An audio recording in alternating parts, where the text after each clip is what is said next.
Então, agora, Silmara e eu vamos apresentar nosso texto, produzido em situações bastante adversas e por vários motivos, por eventos que Silmara estava participando, eu também, mas também pela tensão que vivemos aí nesse período, né? Eu vou iniciar a leitura do texto e depois a Silmara lê mais um tanto, porque é essa forma que a gente achou que daria para fazer. Pode colocar o slide 1 para a gente? Então, o título do nosso texto é A prisão de Lula em 2018, do acontecimento à resistência. Então, sobre o acontecimento histórico, nós vamos falar um pouquinho. 5 de abril de 2018, o juiz Sérgio Moro decreta a prisão de Luiz Inácio Lula da Silva, ex-presidente do Brasil, determinando que o mesmo se apresentasse à Polícia Federal de Curitiba até às 17 horas do dia seguinte. Ainda no dia 5, por volta das 20 horas, Lula buscou abrigo no Sindicato dos Metalúrgicos do ABC, sindicato que, desde a década de 80 do século passado, simboliza a luta pela redemocratização brasileira. Lula voltou às origens e ali, junto a lideranças políticas, sindicais e religiosas, bem como a familiares e cercado por milhares de trabalhadores, deu o norte, pautou a sua prisão. Nas palavras do professor Rodrigo Pérez de Oliveira, abro aspas, protegido pela massa de trabalhadores, Lula não cumpriu o cronograma estipulado por Sérgio Moro. Cercado por uma multidão, o presidente operário transformou o Sindicato dos Metalúrgicos numa embaixada trabalhista. Falo das 34 horas em que Lula esteve no Sindicato dos Metalúrgicos, sob os olhares do mundo, construindo a narrativa de seu próprio martírio. Fecho aspas. 7 de abril de 2018. Após a realização de um ato ecumênico, Lula fez um pronunciamento e falou aos presentes. Se dependesse de minha vontade, eu não ia, mas eu vou, porque eles vão dizer, a partir de amanhã, que o Lula está foragido, que o Lula está escondido. E não, eu não estou escondido, eu vou lá, na barba deles, para eles saberem que eu não tenho medo, que eu não vou correr, e para eles saberem que eu vou provar a minha inocência. Fecho aspas. Assim, o ex-presidente mais popular da democracia recente dirigiu-se à prisão. Eis uma síntese do que estamos considerando como acontecimento histórico da prisão de Lula de 2018. O acontecimento histórico é o evento, um fato empírico fundacional que será discursivizado por diferentes posições sujeito. Quando nos referimos a fatos e acontecimentos históricos, partimos do princípio de que, em análise do discurso, perspectiva teórica metodológica na qual situamos nossa reflexão, o que interessa não é o acontecimento em si, o evento empírico. O que interessa é o acontecimento tomado enquanto fato histórico, resultado de uma interpretação. E, como afirma Legoff, o fato histórico já é uma construção que atesta a história como prática social e, por conseguinte, sua não neutralidade. Reconhecemos, no entanto, que um acontecimento em si pode ocorrer independentemente do sujeito, mas só se torna fato histórico quando é por ele simbolizado. Acreditamos também que acontecimentos em si, mesmo que negligenciados pelos historiadores, como afirma Legoff, na perspectiva da AD, são entendidos no sentido de que essa negligência é também ela resultado de um gesto interpretativo, uma vez que o esquecimento e o silêncio também significam. De qualquer forma, neste texto, o acontecimento em si, tomado como fato histórico, é o que concebemos como acontecimento histórico, como algo pontual, capaz de gerar múltiplas discursividades, muito embora, dada a incompletude do discurso, um acontecimento, na maioria dos casos, já é resultado de uma discursividade anterior, de uma construção discursiva.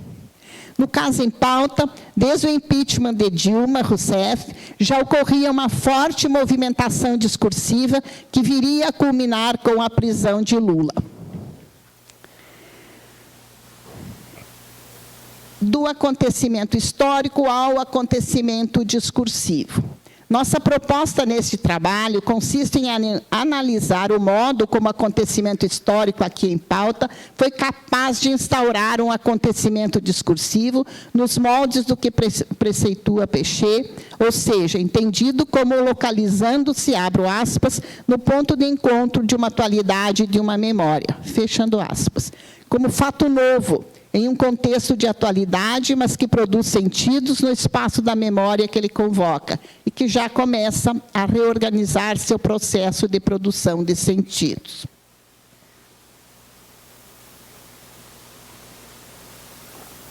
Em sua reflexão, Péchet ressalta a existência de uma discursividade anterior ao acontecimento que prossegue através dele e que, a partir dele, se prolonga, provocando novas discursividades. No caso do acontecimento discursivo, o que temos é a desestabilização do que está posto e que, por sua vez, provoca um novo vir a ser, reorganizando, conforme Péchet, o espaço da memória que ele convoca. Deste ponto de vista, funciona ao mesmo tempo como uma interrupção e como uma emergência. Trata-se de um acontecimento que vem romper com uma rede de formulações e instaurar outras. Nos termos de Della Silva, são, abro aspas, discursos que instauram sentidos outros e ou espaços outros de significação, fecho aspas. Entendemos que o acontecimento histórico da prisão de Lula, ao ser discursivizado a partir de diferentes posições discursivas, estabelece uma ruptura no campo do discurso, constituindo-se como um acontecimento discursivo. E, segundo Leandro Ferreira, abro aspas, poderíamos dizer que onde há ruptura é porque houve resistência, ainda que nem toda resistência provoque necessariamente ruptura. Fecho aspas. Com sua emergência, o mesmo inaugura uma nova rede de saberes, ou seja, novos dizeres são reformulados, outros retomados, passando a circular nos mais diferentes espaços a partir desse acontecimento na história. Outros ganham espaço de significação a partir do pronunciamento de Lula, de 7 de abril de 2018, do qual destacamos o seguinte fragmento. Pode colocar o slide 2, por favor? Deu? A gente não vai ler, mas está aqui na tela, e vocês todos também já leram, né?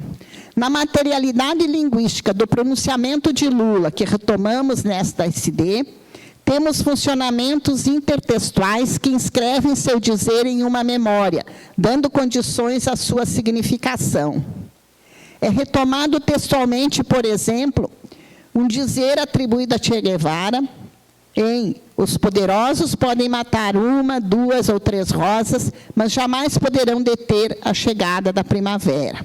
Também ressoa em seu dizer sentidos materializados em formulações como não é matando um corpo que se elimina um homem. Em não adianta tentar acabar com as minhas ideias, elas já estão pairando no ar e não tem como prendê-las. Ou em quando eu parar de sonhar, eu sonharei pela cabeça de vocês e pelos sonhos de vocês. Presente, por exemplo, no livro Feliz Ano Velho, de Marcelo Rubens Paiva, ao relatar o desaparecimento e assassinato de seu pai, o deputado Rubens Paiva, pela ditadura militar no Brasil.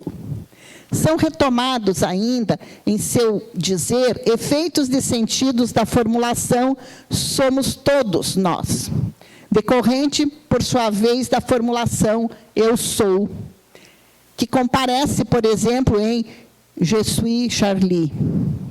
Uma vez que todo discurso funciona em relação às suas condições de produção, que fazem com que os sentidos se produzam em relação às circunstâncias de enunciação específicas, bem como ao contexto sociohistórico em que se inserem, temos na materialidade linguística desta SD que nós apresentamos, a menção a personagens importantes da cena política atual, como Guilherme Boulos, Manuela Dávila e Dilma Rousseff. A sindicatos e a movimentos sociais amplamente conhecidos, com uma história de luta pelos direitos dos trabalhadores rurais sem terra e dos sem teto. As retomadas textuais que apontamos na SD inserem o dizer de Lula em relação a um já dito sobre movimentos sociais e líderes políticos que, na defesa de um ideal, têm sido punidos com o cerceamento da liberdade, a tortura e a morte em diferentes momentos da história. E agora, Jogral. Ao discursivizar o acontecimento de sua prisão, fazendo funcionar uma memória discursiva da injustiça e da perseguição, não somente a si mesmo, mas a movimentos sociais, sindicais e a ideais e sonhos que moveriam milhões de corações, Lula atualiza com seu dizer sentidos de enfrentamento e resistência, materializados em uma nova rede de formulações que passa, então, a encontrar condições de circulação. Dentre esses enunciados, podemos reconhecer diferentes funcionamentos, conforme reunimos a seguir. Pode colocar, por favor? No caso dos enunciados que reunimos na SD2, eles têm em comum a retomada de dizeres que já circulam. Essa retomada se dá tanto de enunciados já relacionados a Lula e sua história na política, como é o caso de hashtag Lula livre, Lula lá, Lula 2018, como de formulações outras em hashtag Eu sou Lula, somos todos Lula, somos milhões de Lula. Os enunciados da SD3, por sua vez, produzem sentidos de mobilização popular e luta pela liberdade de Lula, ao sustentarem sua inocência e sua capacidade de mobilização. Na SD4, o próximo. Temos um enunciado reproduzido diariamente pelos participantes do acampamento Marisa Letícia, localizado em frente à Superintendência da Polícia Federal em Curitiba, local da prisão de Lula. Trata-se de um enunciado que se quer de resistência, que marca a presença de Lula em sua ausência por decorrência da prisão. Como vemos, tais enunciados, como forma de resistência, passam a circular em eventos enunciativos, nas redes sociais, na mídia alternativa, na mídia estrangeira, e especificamente os da SD5. O discurso de resistência passa a aproveitar todas as brechas, rachaduras abertas pela discursividade, para, nesses espaços, tecer sentidos. Com relação aos enunciados apresentados na SD5, a chamada grande mídia brasileira o silencia, numa clara tomada de posição conservadora. Entendemos que estamos diante do que Orlandi, 93, refere-se como sendo o silêncio necessário, ou seja, o que é preciso não dizer para dizer. No nosso ponto de vista, isso que é rejeitado, ou seja, isso que é silenciado, pode ser entendido como uma tomada de posição da FD conservadora, que se nega a admitir o lugar do outro, não interessa divulgar o discurso outro. O silêncio marca a possibilidade de produção de sentidos outros, dependendo da formação discursiva na qual é produzida a sua interpretação. Conforme Orlandi, citamos, o silêncio não fala, o silêncio é. Ele significa, ou melhor, no silêncio, o sentido é. Faz calar aquilo que poderia ser dito, impede que seja materializado sentido que a força da conjuntura não quer ver produzido. Como já escrito, tão logo realizado o pronunciamento de Lula numa rede de enunciados, passa a circular no âmbito de uma formação discursiva que estamos entendendo como sendo a formação discursiva da resistência popular. Esta FD, que autoriza a circulação de dizeres que denunciam a prisão de Lula como uma ação arbitrária e, portanto, ilegítima, constitui-se em relação ao antagonismo com uma FD que estamos denominando como conservadora e que, nesse caso, dá sustentação aos dizeres do judiciário e, por que não dizer, da grande mídia e de setores conservadores da sociedade que sustentam a legitimidade da prisão. Como dissemos anteriormente, um acontecimento histórico pode ser discutido discursivizado por diferentes posições sujeito, que se constitui ideologicamente, produzindo efeitos de sentidos. O acontecimento histórico da prisão de Lula, ao ser dito de uma posição sujeito identificada à FD da resistência popular, faz renascer sentidos de luta contra a perseguição política, que remetem a um passado bem recente da história do país. A prisão de Lula foi a gota d'água para marcar uma nova estabilidade, entre aspas, ou seja, inaugurar uma nova estabilidade discursiva, mas não logicamente organizada, pois a mesma tem a ver com a ordem do discurso, que joga com a materialidade linguística e com a materialidade histórica. O impeachment de Dilma, como dissemos, já havia gerado uma forte movimentação discursiva, no sentido de resistir às forças conservadoras, e essa discursividade, num crescendo, vai tomar sua dimensão maior quando da prisão de Lula. Aí, em nosso ponto de vista, instaura-se a ruptura, talvez não exatamente nos moldes previstos por Péchet, mas com certeza capaz de instaurar uma nova formação discursiva, essa FD da resistência popular. A ruptura, gerada pelo acontecimento discursivo, instaurou o novo, embora se saiba que o novo, ou o fundador, é concebido em AD apenas como efeito de. Um novo discurso passou a circular no âmbito da política brasileira, gerando os mais diferentes sentidos. O acontecimento discursivo como possibilidade de resistência. Aliado a isso que estamos apresentando, nosso interesse é também mostrar como esses enunciados são trabalhados no âmbito da resistência.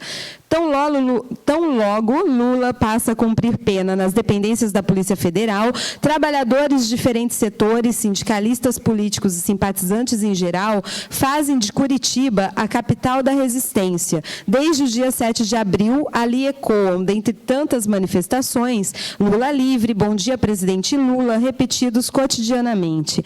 A repetição desses e de tantos outros enunciados retoma do interdiscurso outros dizeres que nos remetem à memória discursiva, mas também que nos apontam para pontos de resistência e de revolta, e que funcionam produzindo redes antagônicas de formulações e acirrando cada vez mais o antagonismo entre as mesmas. E aí nós retomamos aquela clássica citação de Péchet sobre a resistência, né? Como não entender errado, não escutar, que eu vou dar uma puladinha para a gente poder fechar. E, bom, Mariane, parafraseando Péchet, escreve que a resistência é a possibilidade de, ao se dizer outras palavras, no lugar daquelas prováveis ou previsíveis, deslocar sentidos já esperados. É esse funcionamento discursivo que entendemos ocorrer junto ao acampamento Marisa Letícia, em Curitiba. É a partir dali que trabalhadores de diferentes setores, sindicalistas, artistas e autoridades políticas e religiosas ousam se revoltar e passam a enunciar o não esperado pela classe dominante. Nesse sentido, voltamos a Péchet quando escreve que não há dominação sem resistência, primeiro prático da luta de classes, que significa que é preciso ousar se revoltar. É, pois, na ordem da repetição que emergem outros enunciados e se inscrevem em sentidos outros, em dizeres que denunciam um embate constante entre forças políticas que se travam na sociedade, no qual a resistência sempre é presente e coloca em xeque a ideologia dominante, tirando partido de seu desequilíbrio, como nos diz Péchet. Pensamos que esses enunciados que aqui trouxemos, pela força de sua repetibilidade, materializam o discurso da resistência, que também funciona como processo. Tão logo negado o direito de Lula de concorrer às eleições para a presidência do Brasil, enunciados outros passam a ressoar. Mais um. Esses dizeres que trazemos na SD6 ganham as redes sociais e passam a atualizar o dizer de Lula que trouxemos anteriormente. Vão virar Lula, porque Lula projeta para si a formação imaginária de ser muitos e de ser uma presença em novos líderes políticos e movimentos sociais. A derrota de Fernando Haddad nas urnas, um acontecimento histórico ainda a ser trabalhado via memória, mantém esse discurso de resistência em curso. Em seu pronunciamento, ele diz: não tenham medo, nós estaremos aqui. Lutem conosco, a vida é feita de coragem. E é isso que nos resta, resistir. Isso. Obrigada.